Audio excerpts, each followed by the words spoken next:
Seja bem-vindo ao podcast Conexões de Esperança.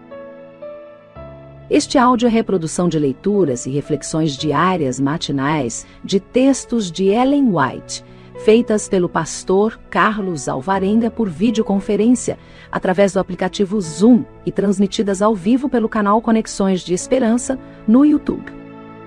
Nosso desejo é que sua experiência com Deus seja enriquecida com o que você vai ouvir a seguir. Hoje as nossas considerações estão baseadas no capítulo 12 do livro Atos dos Apóstolos.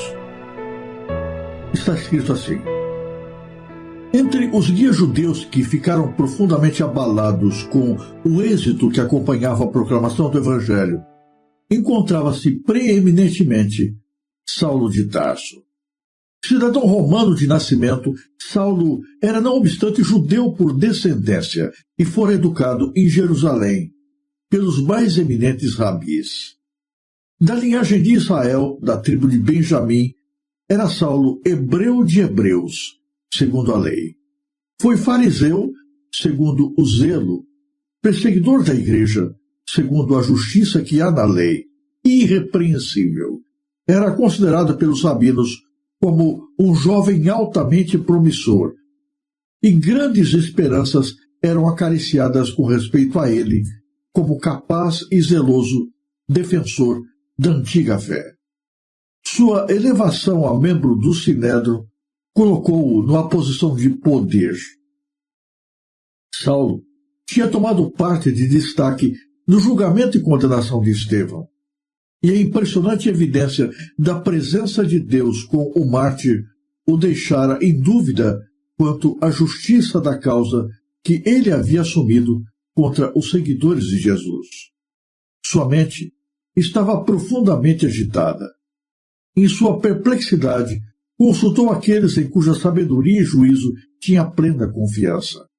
Os argumentos dos sacerdotes e príncipes convenceram-no, afinal, de que Estevão fora um blasfemo, que o Cristo, que o discípulo martirizado pregara, fora um impostor, e que tinham forçosamente de ter razão esses que ministravam o santo serviço.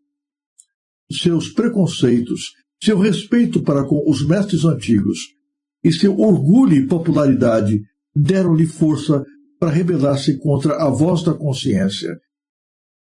Resolvido a dar razão aos sacerdotes e escribas, Saulo fez acérrima oposição às doutrinas ensinadas pelos discípulos de Jesus, fazendo com que homens santos e santas mulheres fossem arrastados perante os tribunais, onde alguns eram condenados à prisão e outros à morte, unicamente por causa da sua fé em Jesus.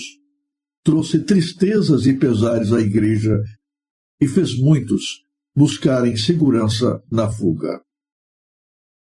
Os que foram expulsos de Jerusalém por essa perseguição iam por toda parte anunciando a palavra. Entre as cidades para as quais foram, achava-se Damasco, onde a nova fé ganhou muitos conversos. Respirando ainda ameaças e mortes contra os discípulos do Senhor, ele dirigiu-se ao sumo sacerdote e pediu-lhe cartas para Damasco, a fim de que se encontrasse alguns daquela seita, os conduzisse presos a Jerusalém. Assim, pôs-se a caminho naquela memorável jornada, cujas estranhas ocorrências deveriam mudar todo o curso de sua vida. No último dia da viagem, ao meio-dia, quando os cansados viajantes se aproximavam de Damasco, subitamente, como ele mais tarde declarou, envolveu a mim e aos que iam comigo uma luz do céu que excedia o esplendor do sol, por demais gloriosa, para que os olhos mortais a suportassem. Cego e desorientado, Saulo caiu prostrado ao chão. Enquanto a luz continuava a resplandecer em redor deles, Saulo ouviu uma voz que falava em língua hebraica: Saulo, Saulo, por que me persegues? E ele disse: Quem é, Senhor? E disse o Senhor: Eu sou Jesus, a quem tu persegues. Cheios de temor e quase cegados pela intensidade da luz, os companheiros de Saulo ouviram a voz, mas a ninguém viram. Saulo, porém, compreendeu as palavras que foram faladas. E a ele claramente foi revelado aquele que falou, a saber, o Filho de Deus. No ser glorioso que estava diante dele, viu o crucificado. Na mente do judeu surpreso, a imagem do rosto do Salvador ficou gravada para sempre.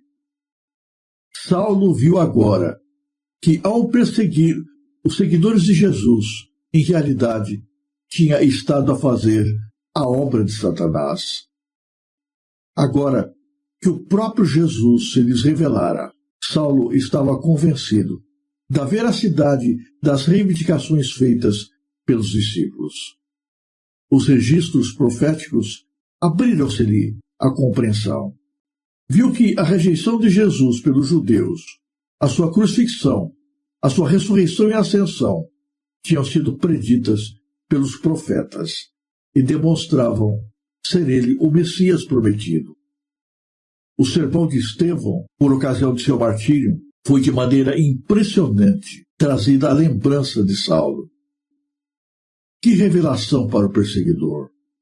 Saulo sabia agora com certeza que o prometido Messias viera à terra da pessoa de Jesus de Nazaré, que fora rejeitado e crucificado por aqueles a quem viera salvar. Sabia também que o Salvador ressurgira triunfantemente do túmulo e ascendera ao céu.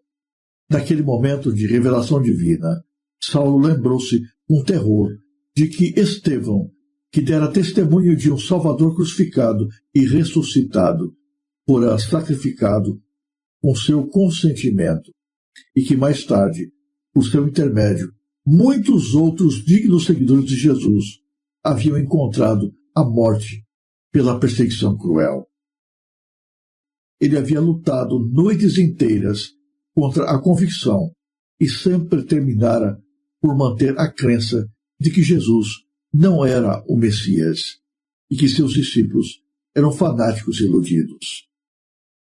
Agora, Cristo falara a Saulo com sua própria voz, dizendo: Saulo, Saulo, por que me persegues? E a interrogação: quem é, Senhor?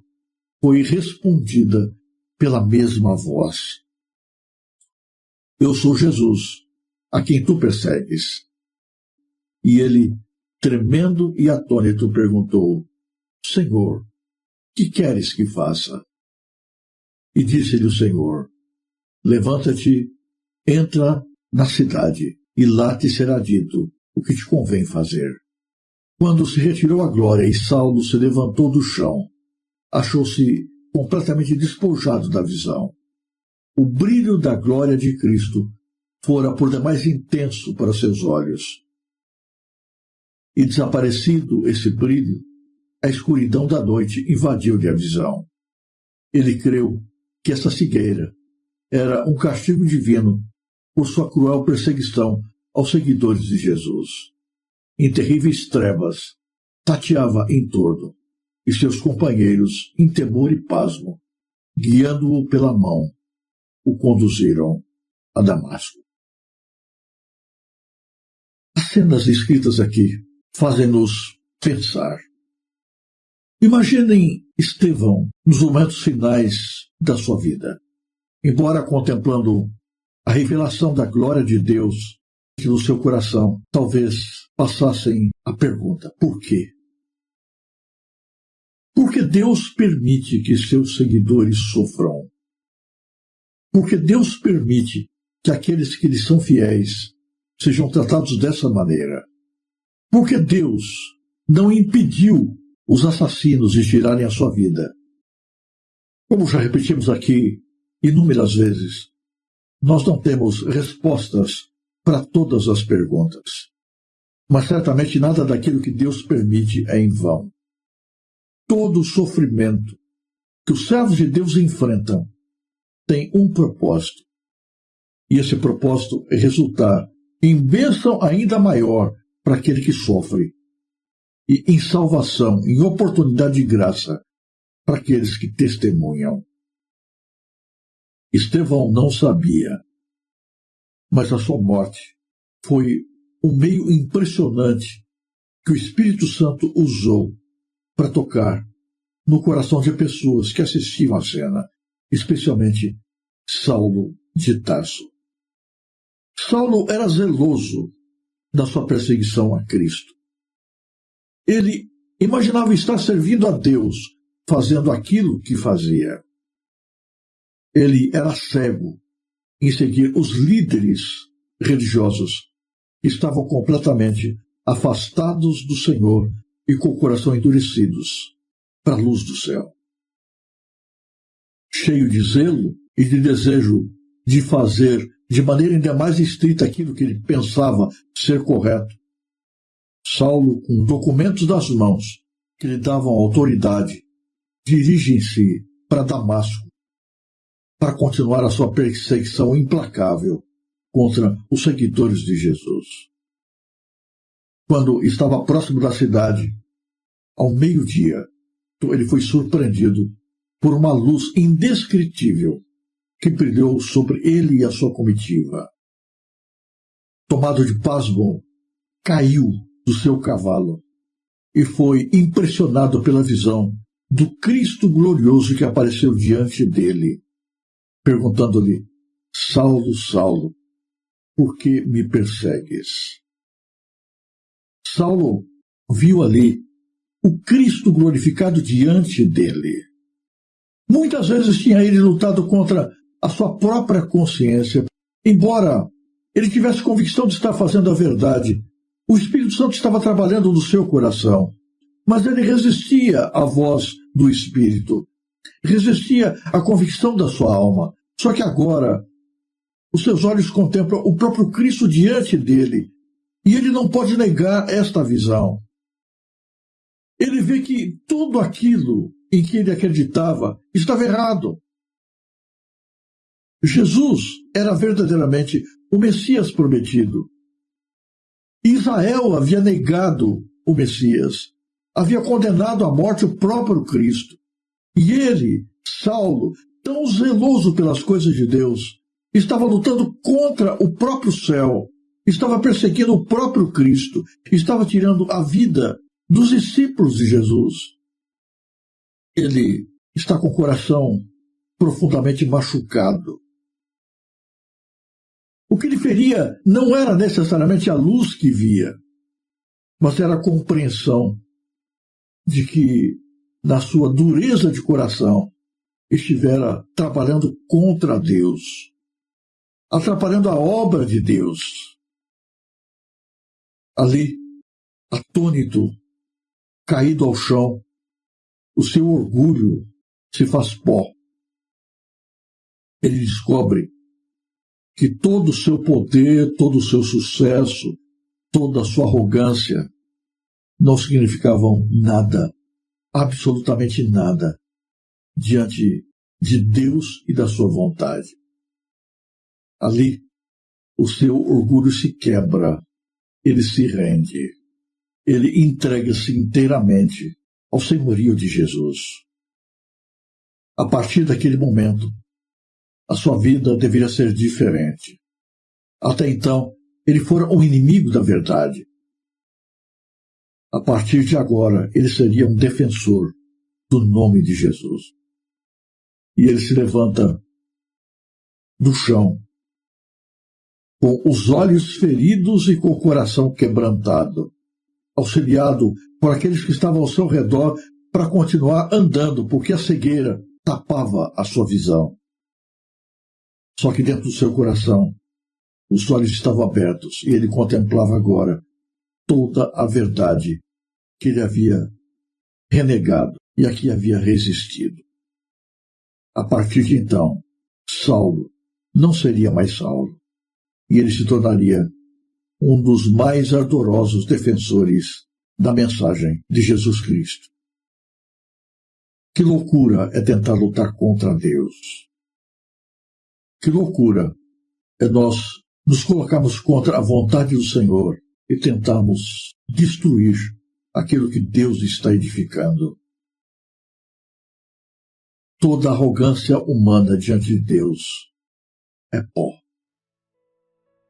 Que nesse dia a glória de Jesus se revele a cada um de nós, nas mais diferentes circunstâncias de nossa vida.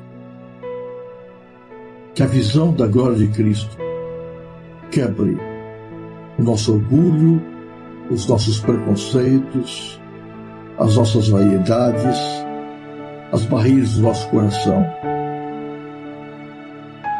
E cheios da visão de Jesus, nós tenhamos um único desejo: de render a nossa vida ao Cristo vivo. Estamos dispostos a viver e, se necessário for, morrer. Se você apreciou este áudio, inscreva-se no canal para continuar conosco nesta jornada de crescimento espiritual. E se puder, não se esqueça de compartilhar com outras pessoas.